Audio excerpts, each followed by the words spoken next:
Hey Ashley, thanks for sending me your swim video for analysis. The first thing I'm looking at is breathing, body balance, rotation, and kick. We want to make sure we fine tune those 4 aspects of the stroke, and usually when you can get one of those aspects, it will highly impact the other things. Then I look at the 3 main phases of the stroke: the recovery, hand entry, catch, and push. Again, because the recovery, what your arm is doing out of the water, impacts your hand entry. Ultimately, hand entry has the biggest impact on how you're going to do what's called a high elbow catch and a push. So let's backtrack and start with breathing, body balance, rotation, and kick.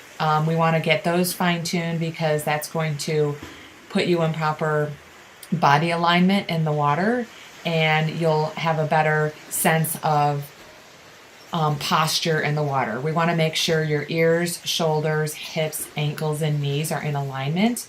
And the 2 things that impact body alignment are the breathing and your kicking.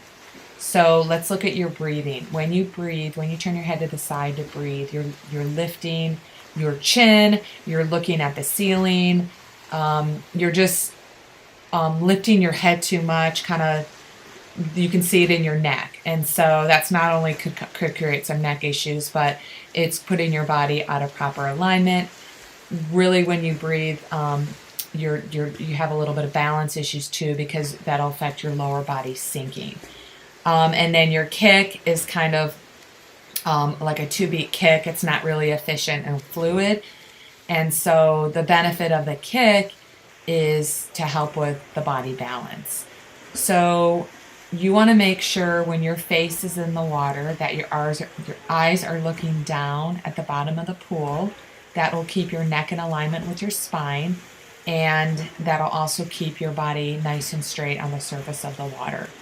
Every time you take a breath, not just you, but in general, breathing slows you down because it takes you out of the streamline position. So when you breathe, you should try to rotate on your hip to breathe versus just rotating your neck and rotating your face out of the water. When you could see yourself breathing, every time you take a breath, it throws off your balance. Either the breathing is causing your arm to fall. So when you breathe left side, your right arm is falling. When you breathe right side, your left arm is falling. And in the big picture, that's going to create you losing a propulsive force. So when you take a breath, you want to make sure the lead arm is extended out in front of you, not pushing down, because that'll help with your body balance.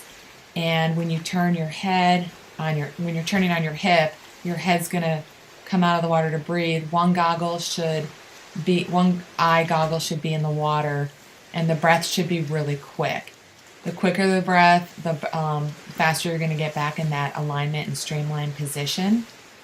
And it doesn't take much to get a breath. Is make sure you're exhaling right before that inhale, so you can take that full time that your face is out of the water to take an inhale.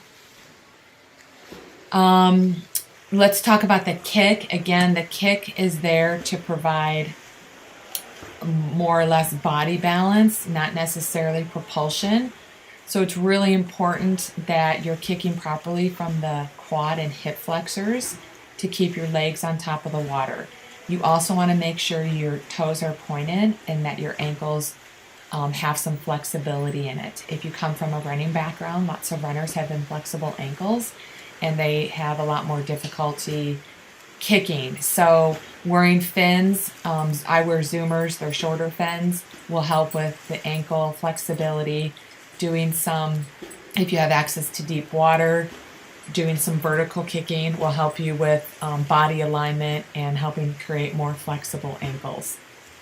And the toes should be together. So every time you kick, you should be scraping your toes together. So this is where definitely less is more. You know, you don't need to be kicking from side to side. You want to kick with a nice up and down motion, a slight knee bend. I would err on the side of no knee bend than I would on heavy knee bend. As long as you're, getting the hip and the quad activated. Again, fins will help you get that activated feeling of how to use your quads and hip flexors when you kick. You'll definitely feel your body is going to be more streamlined on the water. And I think the best way to work on the kick is start with a kickboard and then slowly get rid of that kickboard aid and still keep your arms out in front of you while you're kicking, and take an arm stroke when you need to take that breath. That'll also help you with body balance and rotation.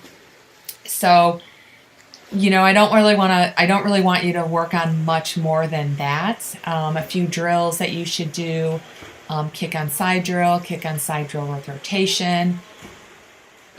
Just the kicking drills in general, kicking with a kickboard and getting a feel of using your quad and hip flexor. And those other 2 drills will definitely help you with the body balance and the breathing. And then once you got a handle on that, then we want to move on to the recovery phase of the stroke with some thumb slide drills, primarily, maybe the fingertip drag drill, but I think the thumb slide drill will help you more with high elbow recovery, bringing your arms out of the water close to your body. It'll also help you with rotation. And then next we would move on to the hand entry drill. And the benefit of the hand entry drill is it just, entering the water with fingertips, wrist, elbow, will align your arm up, use your arm as your paddle, and that'll help you push the water back behind you. So you'll get what's called a high elbow catch and a push all the way past your hip. So again, the main thing right now for you is breathing, body balance, rotation, and kick. Then you would go to recovery, hand entry, and then further down the line is just specifically working on the underwater catch and pull part of your stroke. So hopefully this helps. It makes sense. You understand a little bit. And then once you kind of got the technique, swimming is such a technique strength sport, you want to develop the strength with the new technique by swimming more. You're not going to get faster at swimming, if that's the goal, if you don't put time in the pool. And I think people discount having to actually put some time in the pool, start training, technique, endurance, add some tempo, threshold, and speed work to your training, and that's going to make you be a more efficient and stronger swimmer, and that is the way to get faster. So if you have any questions, let me know. Otherwise, then make it a great day.